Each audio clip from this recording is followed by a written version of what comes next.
¿Es el protestantismo la nueva Torre de Babel? Algunos teólogos y expertos en apologética católica han comparado al protestantismo o a lo que resultó del protestantismo como la nueva Torre de Babel.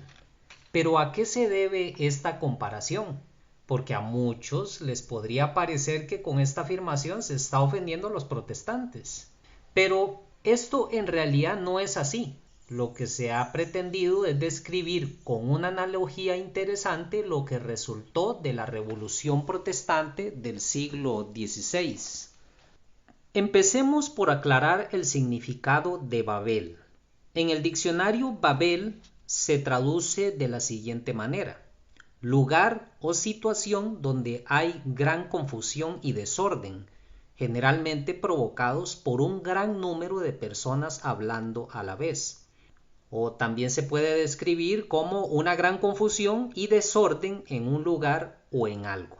Como sabemos del relato bíblico, antes de que se erigiera la Torre de Babel, la gente se entendía con un solo idioma. Esto podría ser análogo al tiempo antes de la Reforma Protestante, donde los pueblos cristianos tenían una sola fe y católica, y todos se entendían por igual.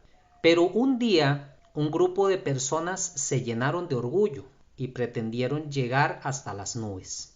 Se relata en el Génesis que Dios, al observar esto, les confundió sus lenguas, de tal manera que ellos desistieron de su idea de seguir edificando la torre. Y luego fue llamado a este lugar Babel, que como vimos anteriormente significa confusión. Ahora, si analizamos con detenimiento el resultado de la Reforma Protestante, veremos que tuvo resultados similares a este relato del Antiguo Testamento. Y los efectos de dicha confusión las vemos aún hasta el día de hoy, a más de 500 años después de haber iniciado esta revolución. La Reforma Protestante dio como resultado a todos los grupos de diferentes denominaciones cristianas que existen hoy, y también las sectas. La revolución fue llevando a una terrible fragmentación y confusión en cuanto a doctrina, verdades de la fe, etc.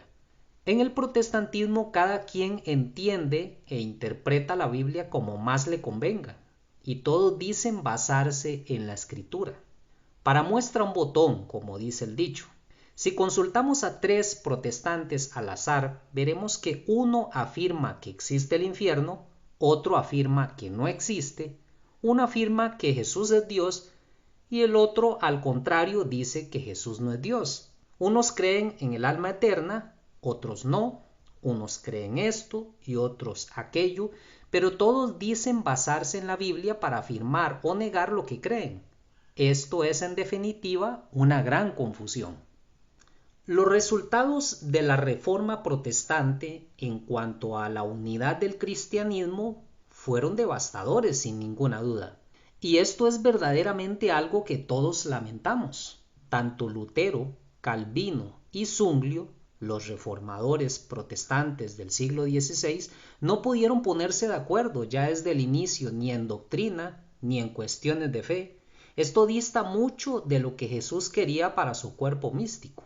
Cristo quería unidad. Y Pablo también abogaba por lo mismo al decir que la iglesia debía tener una sola fe, un solo Señor, como lo dice en Efesios 4 en adelante. Un reino dividido no puede subsistir. Pablo también habla de aquellos los cuales hacen divisiones, y el protestantismo es en esencia división y confusión. Muchos protestantes no saben que el mismo Martín Lutero se lamentaba en sus escritos sobre lo que él mismo había iniciado, al afirmar lo siguiente: este no quiere oír de bautismo, y aquel niega el sacramento. Otro pone un mundo entre este y el último día. Algunos enseñan que Cristo no es Dios. Algunos dicen esto, otros dicen eso. Hay tantas sectas y credos como hay cabezas. Nunca un campesino es tan grosero como cuando tiene sueños y fantasías y él se considera inspirado por el Espíritu Santo y que debe ser un profeta. Esto significa que el mismo que había iniciado la Revolución Protestante se lamentó poco tiempo después al ver tanta falta de unidad y falta de consenso tan brutalmente creciente. Y él mismo había iniciado esta revuelta.